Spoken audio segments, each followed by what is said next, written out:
Hey guys, this is Doug Aldrich with the Dead Daisies, and you're listening to Cobras in Fire, and rock is not dead. This is LC at Cobras and Fire, and I am talking today with Doug Aldrich. How are you, sir? Great, I'm doing great. Yeah, so just to start off, now the Revolution Saints have a new album, Rise, that is coming out on what date? Revolution Saints comes out, I believe it's January 24th. It comes out. Okay. But you have to double check with Frontiers Music on that one, if you would. Okay. And yeah, so we're excited to get that out there to the people, and hopefully people will enjoy it. Just a quick comment. The first two tracks that jumped out at me are the title track Rise and Higher. So I was able to listen to a stream first. Now, is there, obviously, you always like all the songs that you write, but if you're going to give like another track or two to feature to get people, into the album, is there any other tracks you'd say is kind of a gateway drug? I like to leave that to the people to pick, because I mean sometimes what I like is not necessarily what everybody else likes, but I do really like Closer a lot. I think that's it. It reminds me, when I heard the demo, it reminded me of a chord progression that I had written for another band, which we'll talk about later. And I immediately loved it. I loved those chords, and so that's one of my favorites. But the whole album's got a great flow to it. It's a really positive, uplifting kind of album, which is good for these days right now. So currently, like you just did on the intro, Dead Daisies. So you both have Revolution Saints and Dead Daisies going out at the same time. I guess my question there is, how does Revolution Saints kind of get together to record? Is it all, do you actually go into the studio, or is it all kind of remote? No, we did do the second album. We did together. We tracked it together in Italy in, I guess that was 2016 or so, okay. Or 15, I can't remember. But or 17, when it was.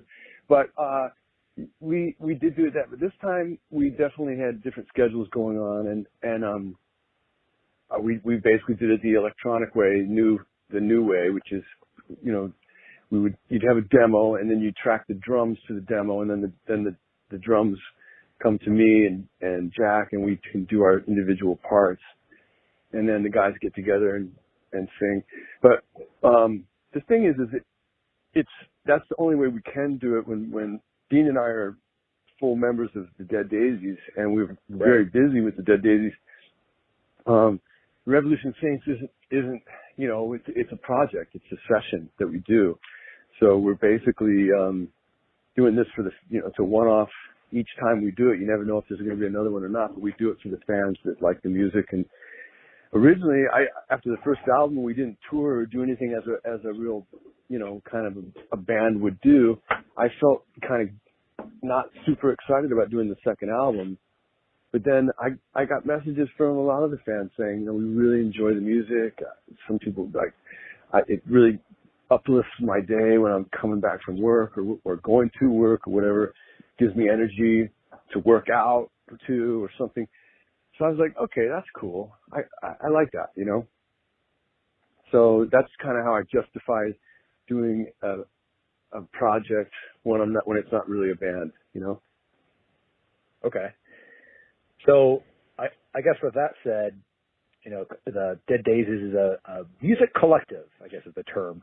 But in that situation, at least on Make Some Noise, which is my favorite album of the bunch, it looked like that pretty much everybody wrote together. Would you say that's kind of, for the most part, true? Like all the songs are... Yeah, that's true. That's absolutely true. Okay. So in that situation, are there song ideas that you come up with, or you're like, this is just not going to fit for the Dead Daisies, and it's better for Revolution Saints? I don't really think about it too much. I just kind of put ideas down that I like, and then I'll play them for the guys. With the Dead Daisies, I would play riffs. I wouldn't necessarily come up with an entire song, and I definitely wouldn't try and write lyrics for somebody like Glenn Hughes, who is now singing.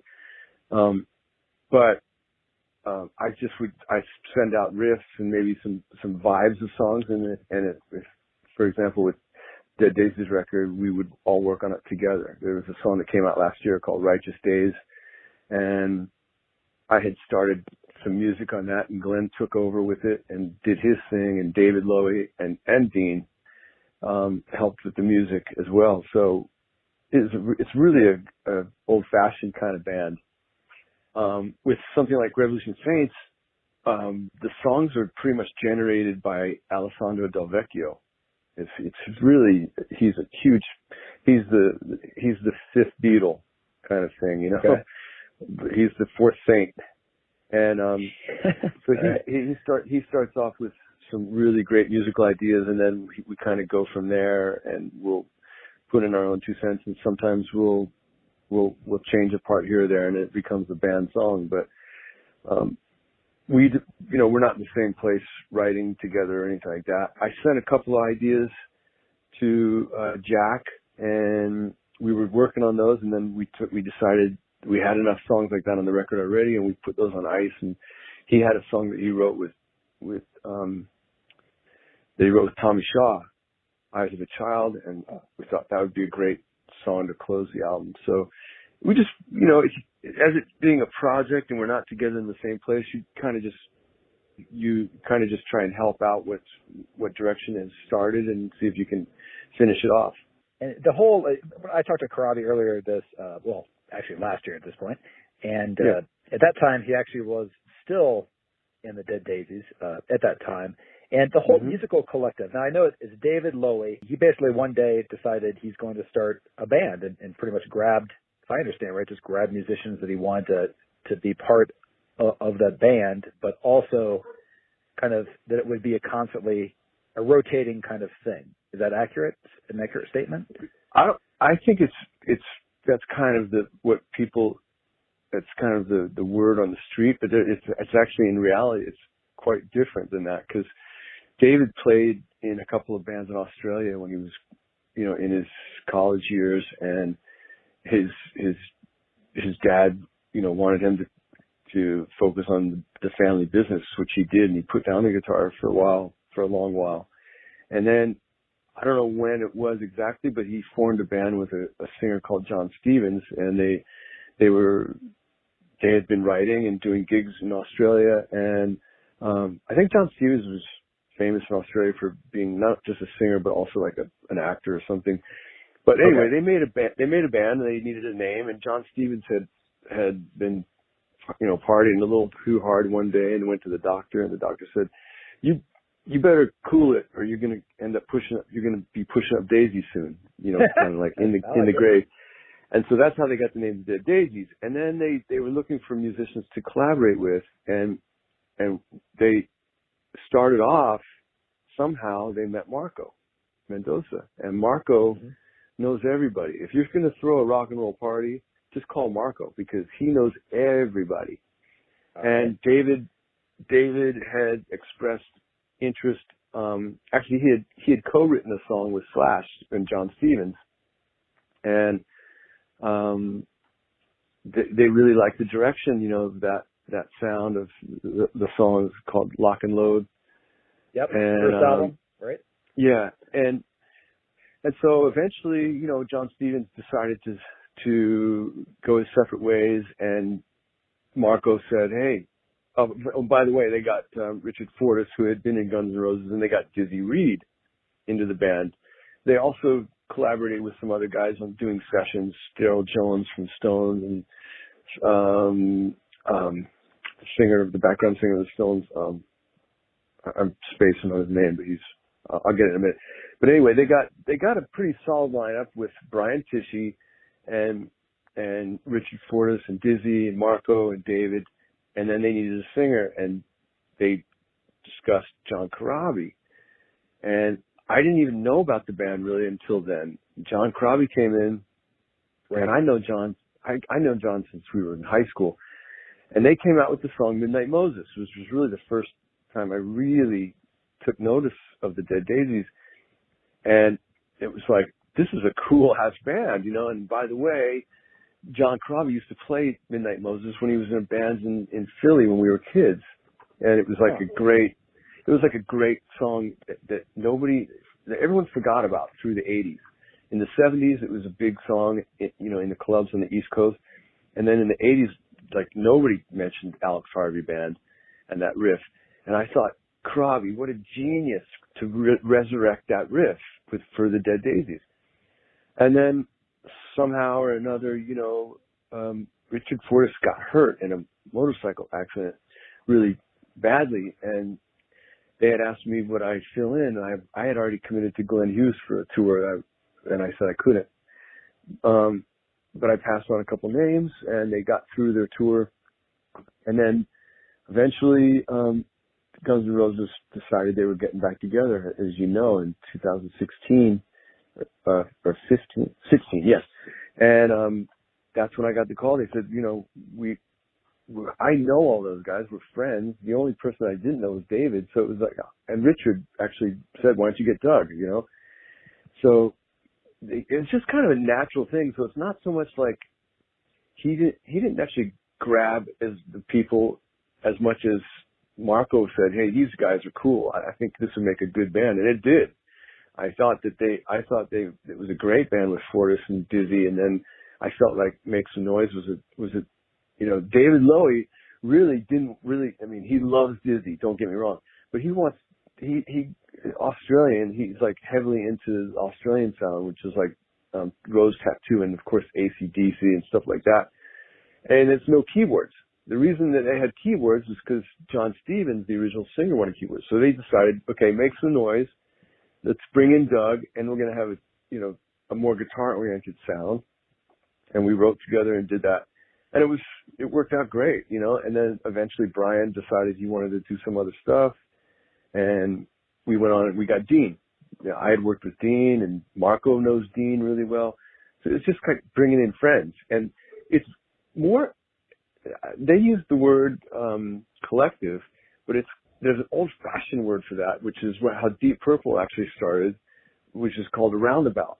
So it'd basically be like, come around my house, let's write some songs together, and that's kind of what it was. It was like, who can we get to play? Who's around today?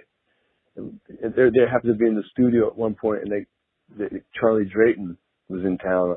They needed a drum track, and Charlie Drayton came in and did the session. It's very 70s oriented kind of thing, but he didn't necessarily grab the guys as far as like, hey, let's get this guy, because he obviously could have gotten much more famous people than me to play guitar. I'm just a guy from LA, and I've been fortunate to play and be in some bands, but it's because of the relationships that we're friends. That's why we were kind of doing it, and that's what we continue to do. I mean, Glenn coming in has been amazing. I'm so excited about the new stuff. But of course, we're missing John and Marco a lot. I went to the airport to go record the record, and it was so weird to be in an airport without Marco. I'm so used to looking down at the shops and seeing Marco with a bunch of bags in his hand after he went shopping. He's getting ready to go on a tour, and he's shopping at the airport for his clothes. It's awesome. So, but Glenn has come in. He's just killing it. It's definitely he's really, really awesome, and I'm super excited for everyone to hear it. Well, that makes a lot more sense. Now, at least you got the kind of idea of how it kind of just naturally has progressed, as opposed to there is, like I said, word in the street is David Lowy is a successful businessman. He can afford to basically just grab anybody he wants, but he's also a really talented guitar player, and I say that because I just like to be. I need to give him credit, because working on this newest record with Glenn, I put my guitars down first. David was there. We tracked together, and it sounded really good. And then I went and cleaned up my guitars and put them down wherever I needed to again. Then David came back and put put his guitars back in the mix and fixed up his guitars, and it's like the tracks came alive. It was really cool. He's just got a thing that's a very useful, honest approach to guitar that, you know, a guy like me, I have what I do. That's what I do. I can't play like him. I can't play like, you know, Eddie Van Halen. I can only do what I do. But he definitely adds a sound to the Dead Daisies that doesn't get recognized as much as it probably should. So that's why I wanted to kind of give him props. No, absolutely. No, I appreciate you going into detail there, because there's just a concept that makes a lot more sense as far as the connections and things like that. But it's kind of not the image out there, and so it's a little confusing. So thank you for that. Yeah, no worries. I mean, you know, there's always different aspects to the way bands go and come together. And of course, you want guys that are good, and you want guys that are known, or you want your friends, you know, and it's kind of like, it goes like that. I think for me, I was really enjoying being off the road after I left Whitesnake, and I was just really happy to be home with my son, and I was starting a new relationship, and it was all good. And then so all of a sudden, you know, because of friends, I'm like, when Marco called me, I was like, I love Marco. I'll do anything Marco wants to do. So it's like, yeah, I'm in. Let's write a record. Let's see where it goes.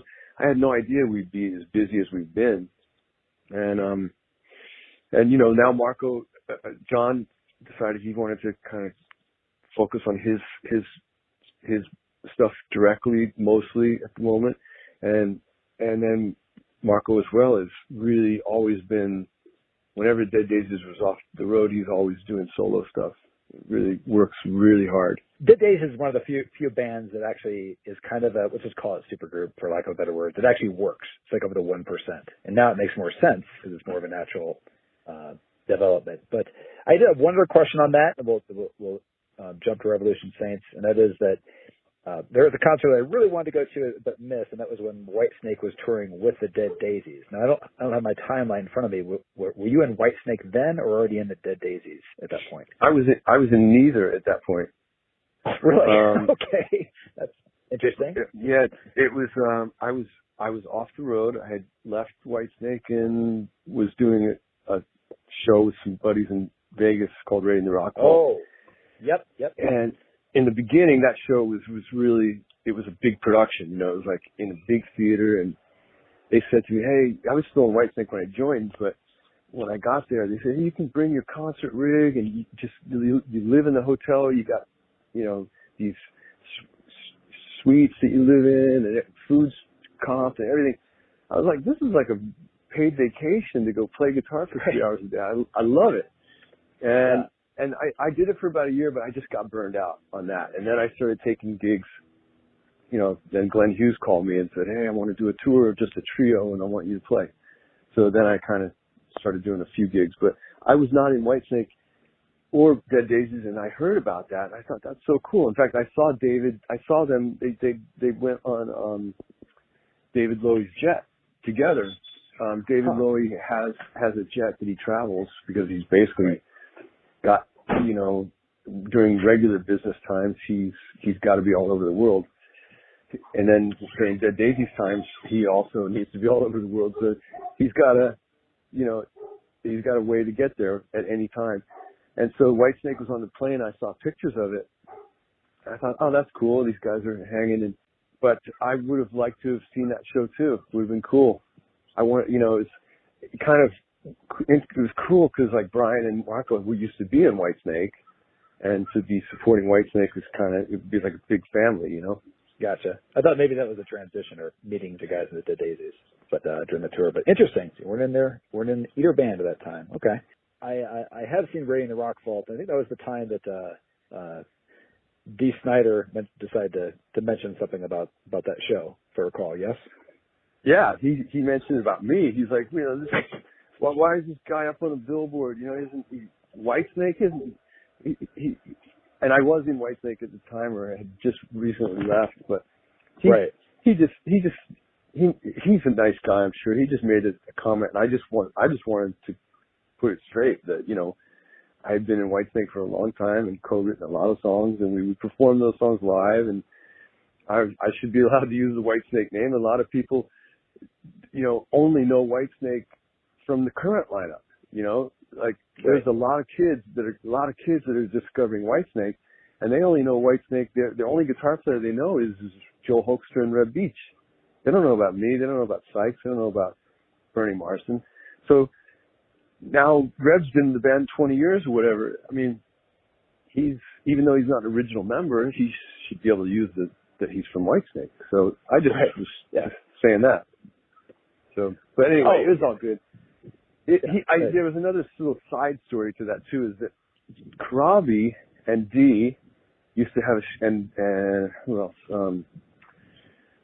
Bruce Kulick used to have a show in Vegas called Monster Circus, and it was kind of a similar thing, with a different song list, and it didn't. And I would have loved to see that. Yeah, it was Bruce Kulick on guitar, John Corabi singing and playing guitar. Dee would come in. He was kind of the superstar of that lineup, I think.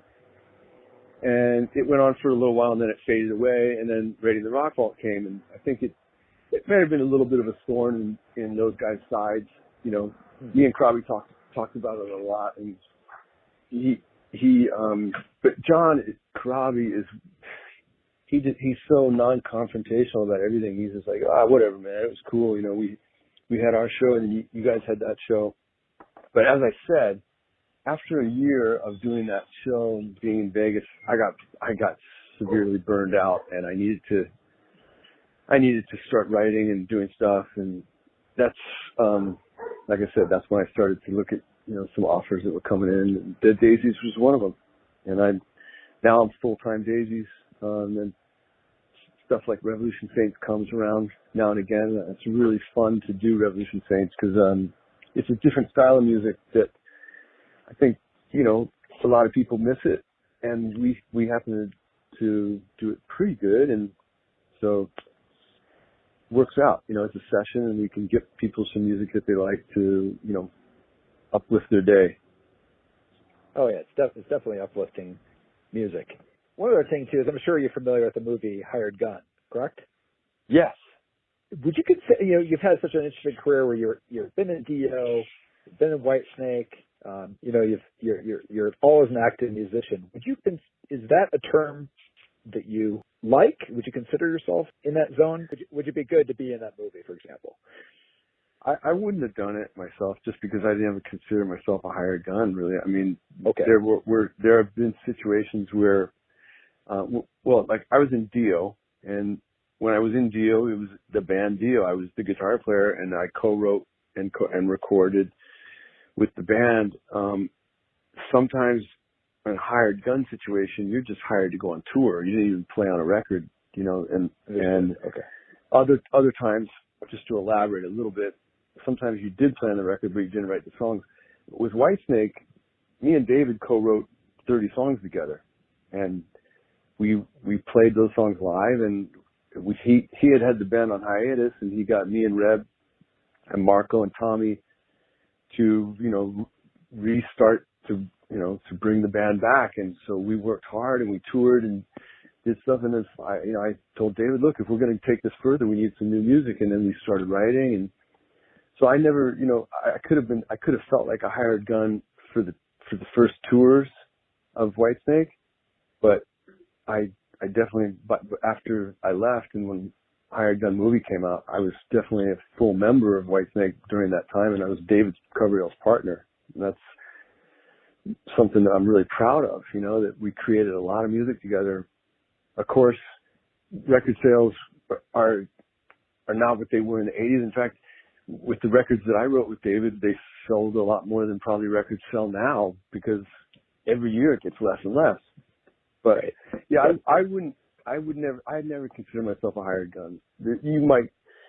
Some people might say that's differently, but if you're writing and recording and involved in every aspect of making sure that the band moves forward, that's different than just David Coverdale calling me going, okay, we're going to tour. Are you available? It's like, there was no question I was available. I was in Whitesnake. I was working with him 24/7, even when the band was off the road. So, but at the same time, I think Hired Gun is a cool movie, and I liked it.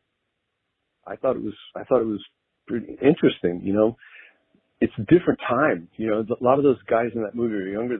They're younger than me, and right. They're really great musicians, and that's how they got noticed.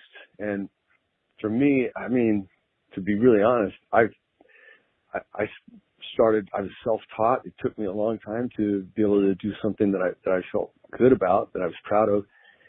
And then once I did it the old-fashioned way. I went and got a band together, and we hit the clubs, and we played as much as we could, and rehearsed every night, and didn't have any money, and you know, little by little, years and years and years and years, finally I got a break. But Lion was a huge. I mean, even with Lion, that was like a hard road, man. We worked our asses off, and we didn't get, you know, that much. We definitely didn't make any money, really. You know, we were able to kind of get through, but I was teaching guitar at the same time, but I have no regrets about it. It's just the way I was. I worked hard because I loved it. I mean, look, if I forget what band it was, Alice Cooper. If Alice Cooper calls up, say for example, sure, a guitar player that maybe a guy that's not that well known, but maybe known in his area, but he's known as being a really great guitar player, or even he doesn't have a band. Maybe he's just online and he does videos online or something. And Alice Cooper calls up and goes, "Hey man, I want you to be my lead guitar player, and I'm going to feature you on the road, and I'm going to pay you, you know, $5,000 a week or whatever it is." That's cool. Nothing wrong with that. Then that may lead into something where they collaborate and write music, and you know, but maybe you'd start as a hired gun, but you'd end up as a producer, you know, or something. So you never know. But I like that movie. Okay, cool. Yeah, in your case, you end up being in a more collaborative situation every single time. Part of that. Well, the only one that really that people would say would be Whitesnake. Really, I mean, because when I got hired to do that, it was like that kind of situation. It was like, hey, you're in Dio. And I said, I'm in Dio. I got Dio, and Dio's going out, taking a break. And basically, David said, no problem. I'm only going to do 2 months. It's just a tour. And that, I guess in all technicality, then I was a hired gun at that point. But it was such a short amount of time before David and I just kind of sparked, and we actually extended that tour by 9 months. And he said, look, you got to decide, are you going to stay in Dio or are you going to be a Snake full time? And so that's kind of, you know, what happened. But I love playing guitar. So if Elton John or whoever said, hey man, would you come? You know, I do sessions for people. So that would be a hired gun. I played on a Lady Gaga record once. That's definitely a hired gun situation. Okay. So you got a blend of both. For Revolution Saints, now, you know, you're busy with the Dead Daisies and things like that. Is there any plans is there going to be any time to actually tour? Not really, no, because Dead Daisies is full time. We're just getting geared up. We're finishing the record, then we're going to basically got a few surprises that are going to be announced soon that we'll be doing in April that are really extravagant traveling in terms of distances. And then it'll come out, but and then we're starting our tour, and we've got, you know, brand new lineup, and it's a fresh start. We got to be full on all in, and which we are. So, and to be honest, I've explained this to a few people, like, you know, a band like Night Ranger, if Jack goes off and does a month tour, you know, it might make it difficult for Night Ranger to go back to some of those areas, just because it does affect ticket sales. If they see, like, for example, if I go and do a tour with Revolution Saints, when I go back, some Dead Daisies people will be like, hey, I already saw Doug, you know, I'm not going to go. And for Jack, there's so many more fans, and also, you know, Night Ranger's got a lot of people that it supports. I mean, probably 50 families earn their living from Night Ranger, maybe, and right. They can't afford to have Jack Blades going off on tour. And and the Dead Daisies employs a lot of people. So, you know, I'm not ready to step down from the Dead Daisies, so I want to be there, you know? So for Revolution Saints, you know, you heard back from a lot of fans and said, okay, people like this, I want to do more, I'm encouraged to do more. So when you're looking at that, and like you said, it is your side project, what would you look at as a measure of success for, because you're not touring with it and things like that, like as far as expected streams, or what are you looking for exactly? I'm just basically looking for people to like it and maybe have, you know, have it affect them in a good way somehow. I mean, with a project like that, basically, you're not doing it so much for the money. You just basically, there's a budget to make the record. And so you get paid for your time, and you know, some of us wrote a little bit here and there on the records. But then that's it. Without a tour, there's no real income. And so there's no, I mean, of course you want as many people to hear it and see it as possible. But the thing that really makes it worthwhile is when somebody says, man, I really, that record that's my favorite record of all the ones you've done or whatever. Maybe it's, you know, like I said, it's a different style of music than what's happening at the moment. It's kind of a throwback to the 80s, which is right. You know, there's a lot of bands doing it, but we have a good sound. It's kind of a unique sound that we have. It's kind of a mix of you know, a band like Journey and Whitesnake and Night Ranger. You know, it's kind of got those flavors to it, which is what the record company wanted, and so it's fun to do, you know, that stuff, because it's with a band like the Dead Daisies, we go in a totally different direction. That's you know, going back to our roots more than back to the 80s. So, and then that becomes whatever it's going to sound like, you know. But I hope that people enjoy it. I hope it inspires some people. And one of the biggest compliments that I think, you know, somebody said, as I mentioned, was it makes me feel like I want to work out. I want to get in shape. And when I listen to that music, I work harder. And that's really cool. Yeah, so I'll give you some of that feedback there that you like, and that is that absolutely Rise and Higher, those two tracks that got me right out the gate, those improved my mood and made me smile. So is that some of that success you're looking for? Yes, that is. That's very good. I'm glad to hear that, and I hope, you know, other people feel the same way. Well, thank you, Doug. I appreciate it very much. All right, Devin. Thank you, brother. Really appreciate your time, and look forward to hopefully meeting you down the road this year. Absolutely. I will hopefully. So Dead Daisies has maybe a U.S. tour planned? Yes. Yeah, we do. I'm not sure what the markets are, but where we're going exactly yet. But yeah, I haven't looked at any of the tour dates yet. I just know that starting in March, we're going to be in rehearsals, and I'll figure out the rest later. Excellent. Well, I hope there's a Denver stop in there. Cause, I hope so too, because we haven't been there. At least not since I'm in the band. So, nope. I hope so too. Plus, you can go check out the mountain. Absolutely. I would love to. You know, I actually just took my family skiing, and we had such a blast. And my wife is from Germany, and she's like, "Is this like the biggest mountain in the U.S.?" I'm like, this California hill. This is not even the Rocky Mountains. You know, she's used to skiing in the Alps and stuff like that, and I'm like, this is just a hill in California. It's not like the Rocky Mountains. You got to go to Vail or one of those places, Aspen. That's right. You have an excuse to get out here. But thank you, Doug. I appreciate it very much. And again, Revolution Saints Rise out this January. Thank you, sir. Sounds good. Sounds good, brother. Thank you. I'll talk to you soon.